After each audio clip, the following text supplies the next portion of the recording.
किसान भाइयों और बहनों, राम राम, नमस्कार। अब हम एक ऐसे फेज में, ऐसे समय में, ऐसे मौसम में बढ़ रहे हैं कि अब जो जायद की जो फसल है, अगर किसी किसान भाई ने लगाई होगी तो वो समाप्त हो रही है और धीरे धीरे जो है हम खरीफ की जो फसल है उसको लगाने की ओर बढ़ रहे हैं।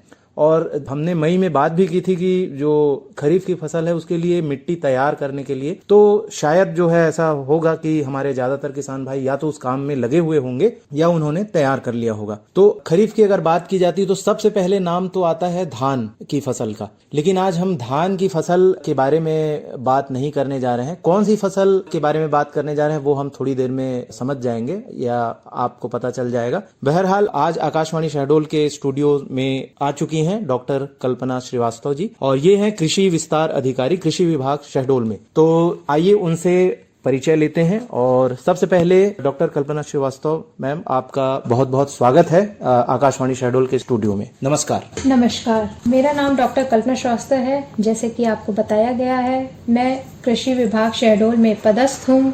आज हम चर्चा करेंगे, जैसा कि इन्होंने बताया कि खरीफ धान के अलावा और क्या अच्छा विकल्प है अपने पास जो यहाँ पे लगाते हैं। हम आज चर्चा करेंगे सोयाबीन की फसल पे।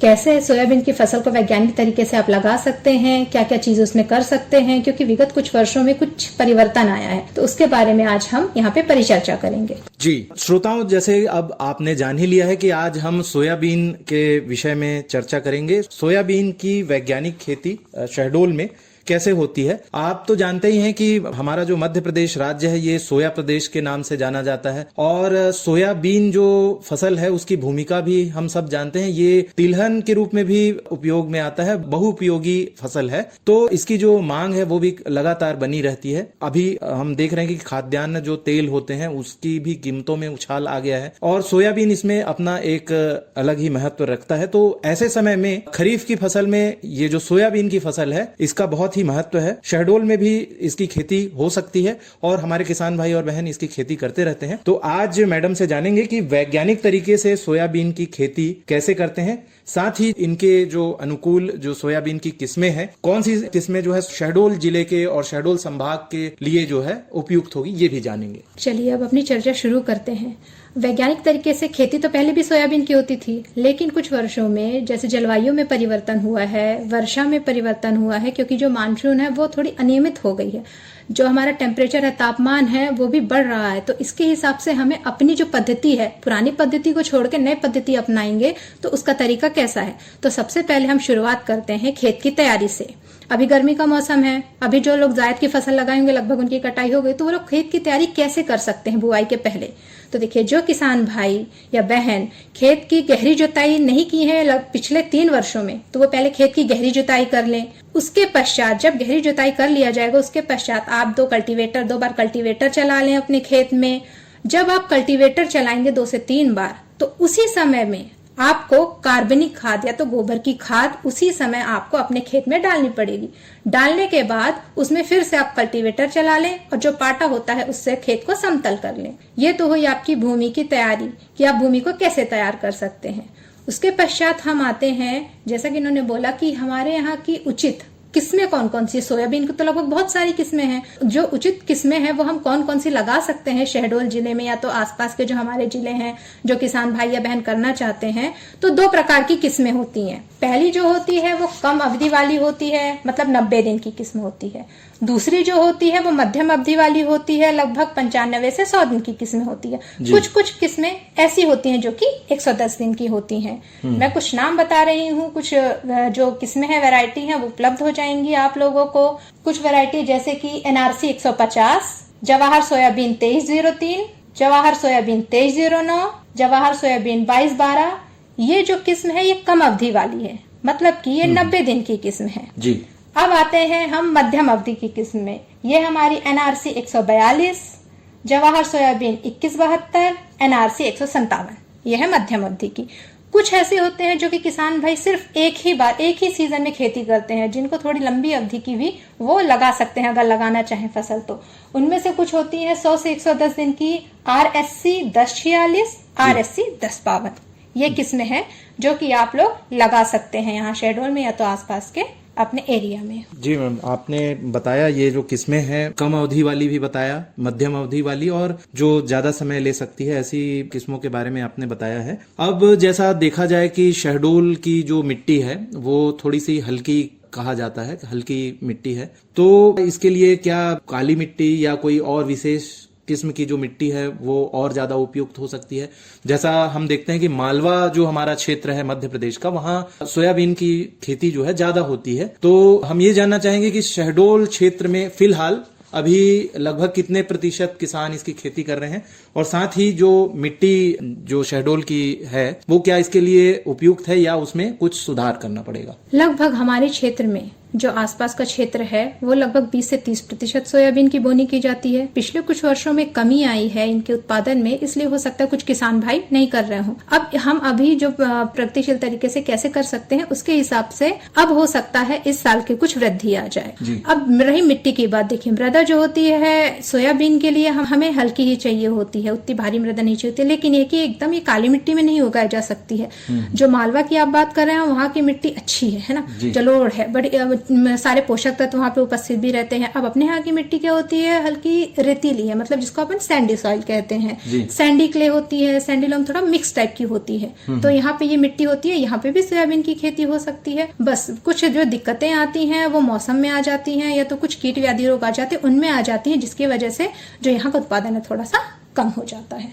जी, ये बात भी अच्छी है कि यहाँ पर भी जो है इसकी खेती हो सकती है। उसके अलावा जो है कुछ प्रयास जो है हमारे किसान भाई और बहन कर सकते हैं। अब जो सोयाबीन का जो बीज होता है, जो किस्में आपने बताई है वो लगाने के लिए, तो उसको पहले तैयार करना पड़ेगा खेत में लगाने से पहले।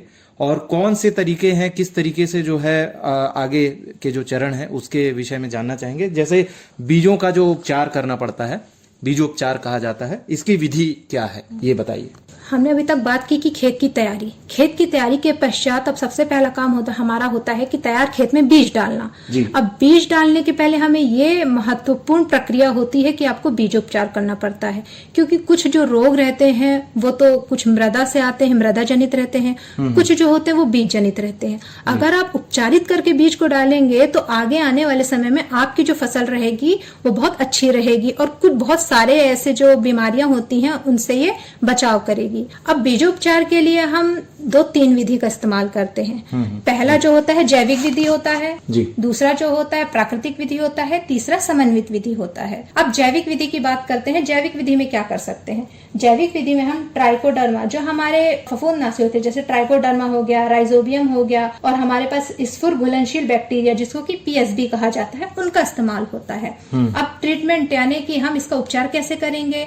आप पहले बीज ले लीजिए। बीज में अगर आप ट्राइकोडर्मा से करते हैं तो 5 ग्राम प्रति किलो बीज से उपचार कर दीजिए। अगर राइजोबियम से करते हैं तो 10 ग्राम प्रति किलोग्राम से आप कर दीजिए। अगर आप PSB से करते हैं, फास्फोरस सोल्युबलाइजिंग बैक्टीरिया से करते हैं, तो 5 से 10 ग्राम प्रति केजी इसकी आवश्यकता हो गई। ये तो बात हो गई जैविक विधि की। अब बात हम करते हैं प्राकृतिक विधि की। प्राकृतिक विधि क्यों इस्तेमाल कर रहे हैं? प्राकृतिक विधि इसीलिए इस्तेमाल की जा रही है क्योंकि आज के टाइम पे हमारी मृदा की उर्वरता बहुत कम हो गई है। बहुत सारे लोग रसायन का इस्तेमाल कर रहे हैं, बहुत सारे लोग कीटनाशक हो गया, बहुत उर्वरक डालते हैं, फिर खरपतवार नाशी डालते हैं, मतलब कुल मिला के रासायनिक ज्यादातर हमारी खेती हो गई है। अब हमको मिट्टी में सुधार भी करना है और खेती भी करनी है ताकि हम आगे आने वाले समय तक अच्छे से उत्पादन प्राप्त कर सकें और हमारा वायुमंडल भी और हमको जो पोषक तत्व मिलता है पौधों के द्वारा, है ना, वो भी अच्छी गुणवत्ता का मिल सके। इसके लिए हम प्राकृतिक की ओर जा रहे हैं। अब इसमें हम कर सकते हैं बीजोपचार करते हैं बीजामृत से। अब ये बीजामृत क्या होता है, इसका कैसे इस्तेमाल किया जा सकता है? इसको तो आप घर बैठे बैठे भी बना सकते हैं। इसमें किसान भाइयों का या बहनों का कुछ भी नहीं लगना होता है। जो अपने पास घर में पड़ी होंगी चीजें उसी का इस्तेमाल करना पड़ता है। किसान भाइयों के पास पशु तो होंगे ही, है ना, किसानी करते हैं तो पशु तो पालते ही होंगे वो। तो इसमें आपको लगेगी देसी गाय के गोबर, जो कि 5 किलोग्राम चाहिए होते हैं। ये मैं विधि बना रही हूँ, ये आप हर घर में ये किसान भाई बना सकते हैं। इसमें बाहर की कोई ऐसी आवश्यकता नहीं है चीजों की। देसी गाय गोबर हो गया जैसे 5 किलो, गौमूत्र इसमें लगता है 5 लीटर, चूना जो आपने आपके घर में आप लोग इस्तेमाल करते हो वो 250 ग्राम, पानी इसका 20 लीटर। ये आपकी आवश्यकता वाली चीजें हो गई। अब इसमें थोड़ी सी खेत की मिट्टी भी आप मिला सकते हो। 1 मुट्ठी खेत की मिट्टी लेकर के आप ये जो है मिश्रण इसमें डाल दीजिए। अब ये तो आपके पास हो गई, ये पदार्थ आ गए, सारी वस्तुएं आ गई। अब इसमें क्या करेंगे आप, अब आप इसको एक किसी ड्रम में या किसी बर्तन में डालेंगे, ये सारे मिक्सचर को जो मैंने ऊपर बताया है। फिर इसके बाद इसको घोलेंगे, चलाएंगे 2-3 बार, 24 घंटे यानी 1 दिन तक के इस मिश्रण को रखे रहने देंगे। इसको चलाना पड़ता है। फिर 24 घंटे के बाद ये मिक्सचर आपका तैयार हो जाता है। इसकी जो मात्रा होती है 5 से 10 ml प्रति किलोग्राम आप बीज में डाल सकते हैं। डालने के बाद इसको छांव में बीज को रख दीजिए। बिल्कुल। जब छांव में रख देंगे उसके बाद आप आधे घंटे के बाद अब इसकी बोनी कर सकते हैं। ये प्राकृतिक विधि हो गई है। अब हम आते हैं इसके बाद समन्वित विधि। समन्वित विधि में क्या होता है भाई, जैसे अब इसको याद कैसे रखा जाए, कैसे किया जाए किसान भाई की उसमें भाई, तो जैसे आप थाने में जाते तो FIR होती है ना, इनसे तो सब कोई डरते हैं, ये तो याद ही रहेगा आपको FIR विधि। तो इसमें FIR विधि का इस्तेमाल होता है। अब FIR क्या होता है, देखिए F का मतलब होता है फंजीसाइड, मतलब कि आपका फफूंदनाशक। I का मतलब होता है इंसेक्टिसाइड, इंसेक्टिसाइड मतलब कीटनाशक। R का मतलब होता है राइजोबियम, जो कि मैंने आपको जैविक ऊपर बताया, उनका इस्तेमाल इसमें किया जाता है। अब इसकी क्या प्रक्रिया होती है, अब इसको कैसे इस्तेमाल किया जा सकता है, ये मैं आपको बताऊंगी। अब आते हैं हम फंजीसाइड, जो ऊपर मैं आपको बताई थी फंजीसाइड, जैसे कि हम इसमें थायरम का इस्तेमाल कर सकते हैं, है ना, और भी बहुत सारे फंजीसाइड होते हैं, उनका इस्तेमाल किया जा सकता है जी। इसमें मिश्रण होता है, कुछ मिश्रण ऐसे होते हैं जो कि आपको ये बाजार में जैसे जाएंगे या तो कृषि विभाग में या KVK में, तो इसका कुछ मिश्रण बना बनाया आपको मिल जाएगा। जैसे कि होता है ट्राइफॉक्सीस्ट्रोबिन 6%, और इसी में ही मिला हुआ होता है आपका थायोफेनेट मिथाइल 9.5%, थायोमेथेक्सम 20%। इसकी मात्रा 2 ml प्रति kg बीज में, इसकी मात्रा बस आपको डाल देनी है। इसमें दोनों चीज आपकी मिली होती है, इसमें फफूंदनाशक भी मिला होता है, इसमें आपका कीटनाशक भी मिला होता है। फिर एक और आता है आपका एजॉक्सिस्ट्रोबिन, इसमें प्लस कार्बेंडाजिम, थायोमेथेक्सम, इसका भी आप ले सकते हो, इसका भी मिक्सचर आता है। इसको 100 ग्राम प्रति किलोग्राम बीज में आप इसका इस्तेमाल कर सकते हो। और अलग से जब आप इस्तेमाल करते हो, जैसे कि हमने अलग से इस्तेमाल कर लिया भाई किसी इसका, है ना, इनमें से इसके बाद आप इस्तेमाल कर सकते हो इंसेक्टिसाइड में अलग से इमेडाक्लोप्रिड डाल सकते हो।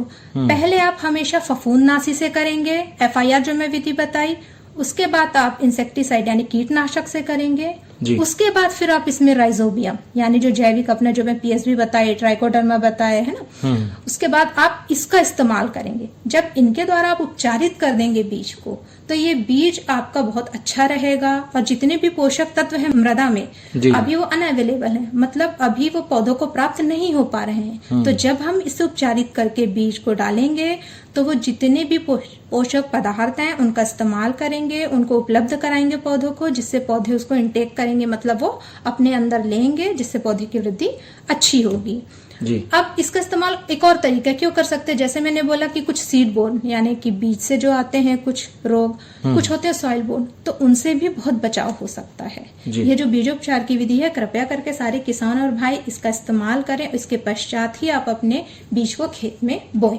जी, बहुत विस्तार से आपने बताया है। हो सकता है कि हमारे किसान भाई और बहन कुछ कंफ्यूज भी हो सकते हैं, कुछ संशय में भी हो सकते हैं, लेकिन इसका जो है एक उपाय यही है कि समन्वित खेती ज्यादा बेहतर है अगर देखा जाए तो, क्योंकि उसमें सारी चीजों का समावेश हो रहा है, सारी चीजों को लेकर चल रहे हैं।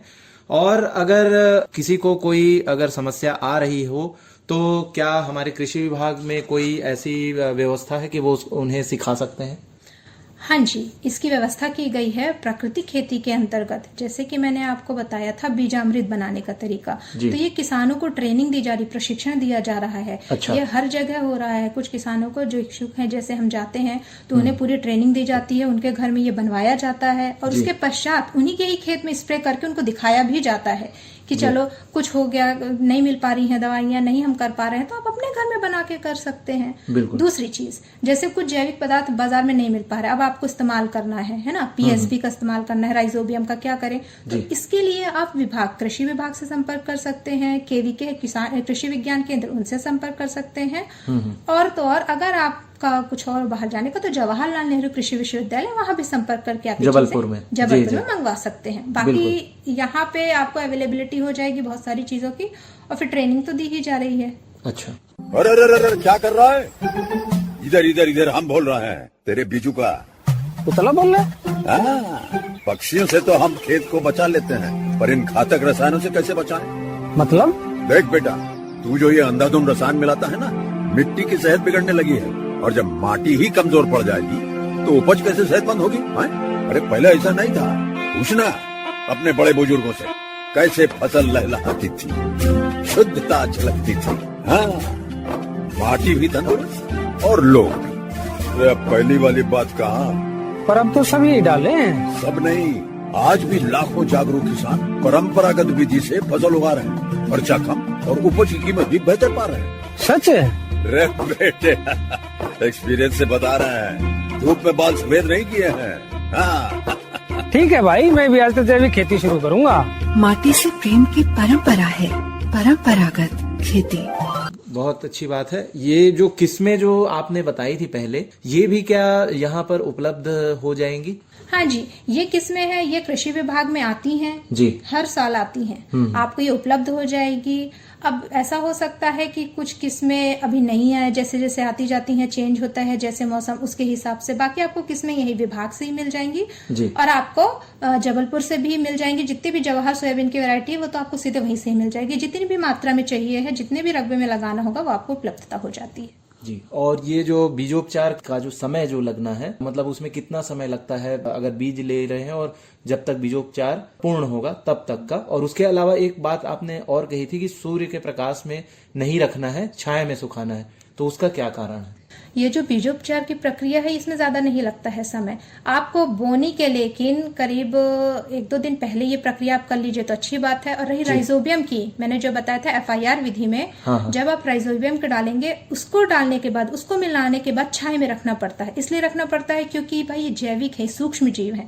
अगर आप इसको धूप में रखेंगे तो टेम्परेचर बहुत ज्यादा बढ़ जाएगा, तापमान। अगर तापमान बहुत बढ़ जाएगा तो इनकी प्रक्रिया नहीं हो पाएगी। ये सूक्ष्म जीव फिर मिट्टी में नहीं जा पाएंगे, फिर प्रक्रिया नहीं हो पाएगी। इनकी जो कह सकते हैं कि मृत्यु भी हो सकती है अगर हाई टेम्परेचर हो गया, क्योंकि अभी तापमान हमारा यहाँ का बहुत ज्यादा ही बढ़ रहा है। इसीलिए हमेशा जब भी बीज उपचार करें तो बीजों को पहले छांव में रखें, उपचारित करने के बाद छांव में रखें और फिर उसके बाद उसकी बोनी करें। जी, बहुत अच्छे से आपने बताया। अब शायद ही जो है हमारे किसान भाई और बहन को संशय की स्थिति होगी, अगर कुछ होगा भी तो वो आपसे, कृषि विभाग से और साथ ही KVK जो कृषि विज्ञान केंद्र है उनसे भी संपर्क कर सकते हैं। और अभी समय है, आप सीख भी सकते हैं। अभी शुरुआत ही हुई है खरीफ की फसल बोने के लिए जो है, तो अभी समय है बिल्कुल। अगर आप इच्छुक हैं तो निश्चित रूप से आप सीख सकते हैं। अब आगे बढ़ते हैं। जैसे जैसे ये जो हमारा कार्यक्रम है वो भी आगे बढ़ रहा है, वो भी अपनी एक अवस्था में पहुंच रहा है, तो ये सोयाबीन जो हम लगा रहे हैं उसकी भी अवस्था होती है। उसमें एक शब्द आता है कि क्रांतिक अवस्था। तो उसके विषय में हम जानना चाहेंगे कि ये सोयाबीन की कौन कौन सी क्रांतिक अवस्थाएं होती है और इसका क्या महत्व है इस फसल में? क्रांतिक अवस्था हर फसल की होती है। आप कोई भी फसल लगाओ, हर फसल की होती है। हम सोयाबीन की यहाँ बात कर रहे हैं तो उसमें तो वैसे 3 अवस्था गिनी जाती है। जब फूल आता है तब, जब फलियां आती हैं और जब फलियां पकती हैं, जिसको हम पॉड फिलिंग कहते हैं, मैचुरेशन कहते हैं वो। लेकिन मुख्य रूप से 2 अवस्था यहाँ पे बहुत जरूरी होती है। पहले तो हम ये समझते हैं कि क्रांतिक अवस्था होती क्या है। अच्छा। क्रांतिक अवस्था वो होती है अवस्था जब फसल को, कोई भी फसल हो, उसको या तो पानी, सिंचाई, इरिगेशन कह सकते हैं जिसको, उसकी आवश्यकता उस टाइम पे बहुत होती है। पोषक तत्वों की आवश्यकता बहुत होती है उस टाइम पे। उस फसल में कीट हो गए, कीट व्याधि ना रहे, है ना, कोई भी बीमारियां ना हो, खरपतवार ना हो, इसका भी हमको ध्यान रखना पड़ता है। अगर इस समय, क्रांतिक अवस्था के समय, अगर ये सारी चीजें होती हैं तो आपकी फसल नहीं बढ़ पाएगी, आपको थोड़ी क्षति या हानि भी हो सकती है किसान भाइयों को। तो इसका विशेष ध्यान रखें। पहली अवस्था जो होती है क्रांतिक अवस्था की, वो होती है फूल आने की, यानी फ्लावरिंग स्टेज जिसको कहते हैं। ये लगभग आपकी 40 से 45 दिन की होती है, जब फूल आने लग जाते हैं। उस टाइम पे आपको सिंचाई का ध्यान रखना चाहिए, खरपतवार नियंत्रण का ध्यान रखना चाहिए, कीट नियंत्रण का भी ध्यान रखना चाहिए। दूसरी जो क्रांतिक अवस्था होती है वो होती है पॉड फॉर्मेशन, जिसको कि कहते हैं फलियों का बनना, 60 से 65 दिन की। इसमें भी आपको वही सारी चीजों का ध्यान रखना चाहिए ताकि जो किसान होता है अंत में जब आए तो उसे ये न लगे कि इसकी जो खेती करके उसे कुछ हानि हुई है। तो ये सारी बातें जब आप ध्यान में रखेंगे ना, तो आपको जो सोयाबीन की खेती है बहुत फायदेमंद रहेगी। आपकी कुछ आर्थिक स्थिति में बहुत बदलाव हो जाएगा। ये चीजें होती हैं। ये जो अवस्थाएं हैं ये क्रांतिक अवस्थाएं हैं और इस समय जो है विशेष रूप से ध्यान देने की बात है। ध्यान देना जरूरी हो जाता है क्योंकि इस समय कुछ परिवर्तन होते हैं। तो उस समय जैसे फूल आने का जो समय है आपने बताया और फलियां आने की जो अवस्था है, और उसी समय जो है मुख्य रूप से कीट जो व्याधियां होती है वो भी आती है, यानी उनका आक्रमण होता है। और इसके विषय में हम विस्तार से जानना चाहेंगे इसीलिए कि सोयाबीन में कौन कौन से प्रमुख कीट और रोग लगते हैं और किस समय लगते हैं, मुख्य रूप से किस समय ध्यान देना चाहिए। जैसा कि मैंने बताया अवस्थाएं, जो कीट और रोग होते हैं और जो इनकी अवस्थाएं होती हैं वो अलग अलग अवस्थाओं में ये हानि पहुंचाते हैं। कुछ जो होते हैं पत्तियों को खाने वाले होते हैं कीट, कुछ जो होते हैं तने के अंदर होते हैं, कुछ जो होते हैं रस चूसक होते हैं कीट। कुछ बीमारियां जो होती हैं वो आपकी पत्तियों में लगती हैं, कुछ फलियों में लगती हैं। तो ये सारी चीजें होती हैं। अब हम बात करते हैं कि शहडोल जिले में मुख्य जो हमारे रोग या फिर जो कीट होते हैं वो कौन कौन से होते हैं, जिसमें सबसे प्रमुख होता है पीला मोज़ेक वायरस, जिसको हम YMV या तो येलो मोज़ेक वायरस कहते हैं। ये जो बीमारी होती है ये हमारी वायरस से होती है। इसका जो वाहक होता है वो सफेद मक्खी होती है, जिसको हम व्हाइट फ्लाई कहते हैं। ये दिखने में तो बहुत छोटी होती है, लेकिन ये बहुत ज्यादा नुकसान करती है। अब ये कार्य कैसे करती है? ये जो सफेद मक्खी होती है ना, आपको पत्तियों के नीचे दिखेगी, ऐसे चिपकी रहेंगी। और जब वो चिपकी रहती हैं तो वो रस चूसती हैं उससे। चाहे वो आप पत्ती में भी देख लो, चाहे जो कोमल चीजें होती हैं, चाहे जहाँ से जुड़ी होती है डंठल पास वहां देख लो, और ये कंटिन्यूस वहां उसका जो रस होता है पौधे का उसको चूसती रहती है। जिसके कारण क्या होता है कि जो पौधा होता है वो छोटा रह जाता है, पत्तियां बहुत छोटी और सिकुड़ी रह जाती हैं। जो फलियां भी आती हैं उसका भी साइज आकार बहुत कम हो जाता है और फलियां भी कम आती हैं। अब ऐसा क्यों होता है?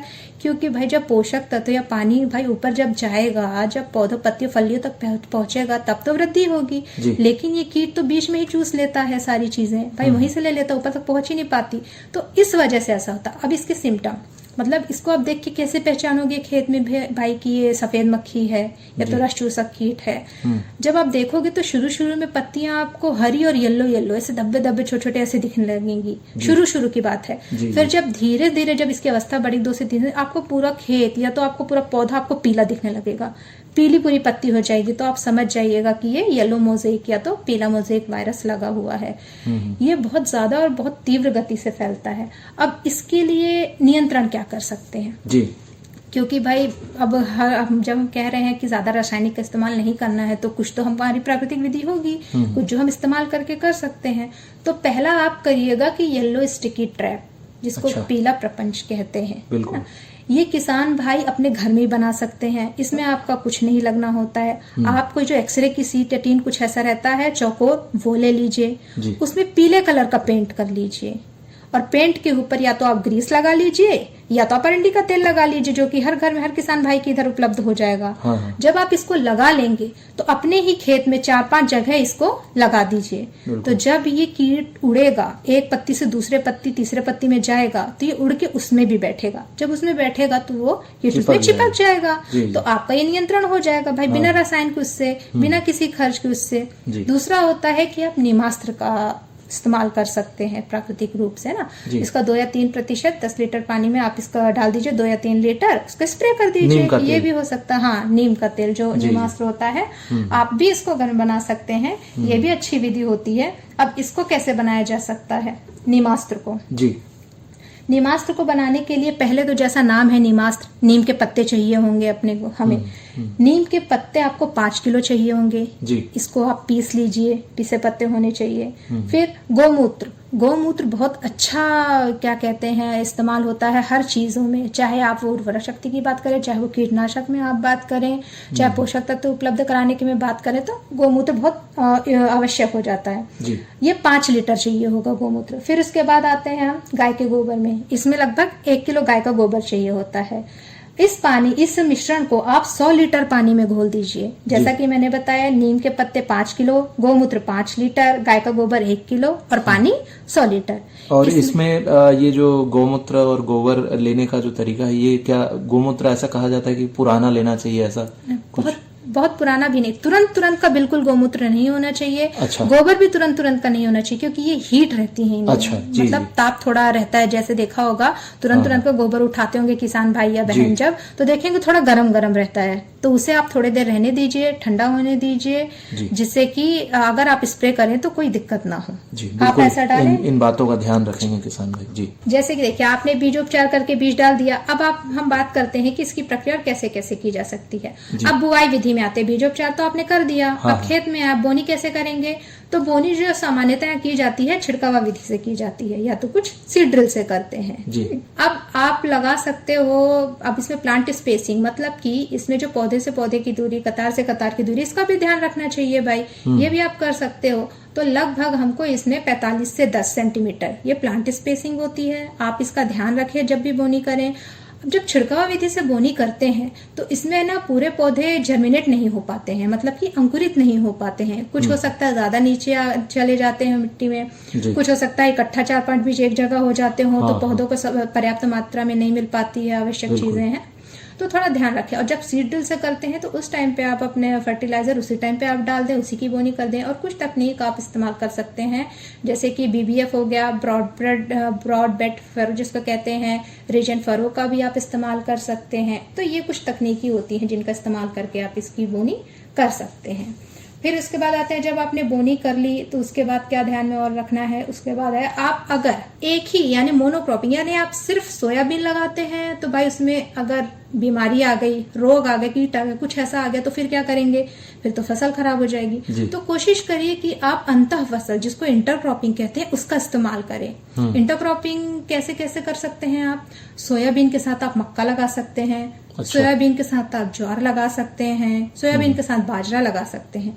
जो इंटरक्रॉपिंग यानी अंतर फसल की जाती है उसका एक निश्चित रेशो होता है, एक अनुपात होता है। जैसे अगर आप 4 लाइन सोयाबीन की लेंगे तो 2 लाइन आप मक्का की ले सकते हो, ज्वार की ले सकते हो, या तो बाजरा की, जिसके साथ आप अंतर फसल करना चाहते हो। अब अंतर फसल के फायदे क्या होते हैं, क्यों करना चाहिए हमें, क्यों अलग से सारी चीजें करें? तो देखिए, अंतर फसल का ये फायदा होता है, पहले तो जो खाली आपकी जगह रहती है जहाँ पे खरपतवार आ सकते हैं, वहां पे आप फसल लगाएंगे तो खरपतवार से बचाव हो जाएगा, पहला। दूसरी बात, अगर कोई कीट बीमारी सोयाबीन में आती है, कुछ ऐसा आता है, तो आपकी अन्य जो फसल आप लगाए हो वो आपकी बच जाएगी, वो कुछ आपको सपोर्ट या मदद दे देती है उस समय पे।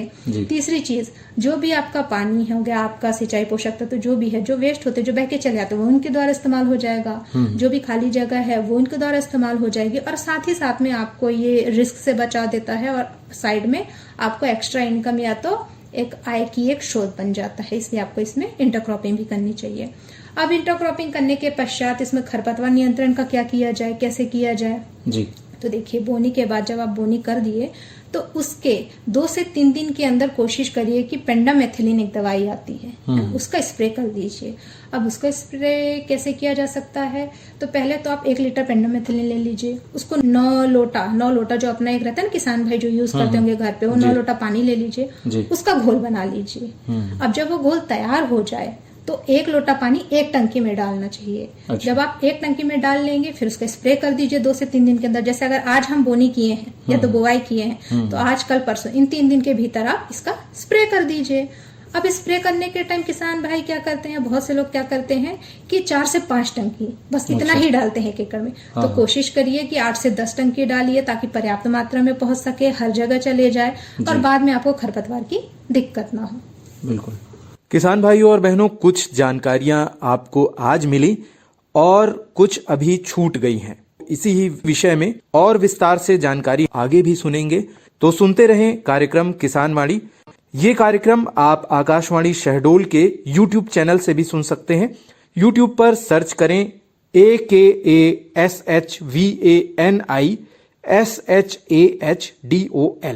यानी आकाशवाणी शहडोल।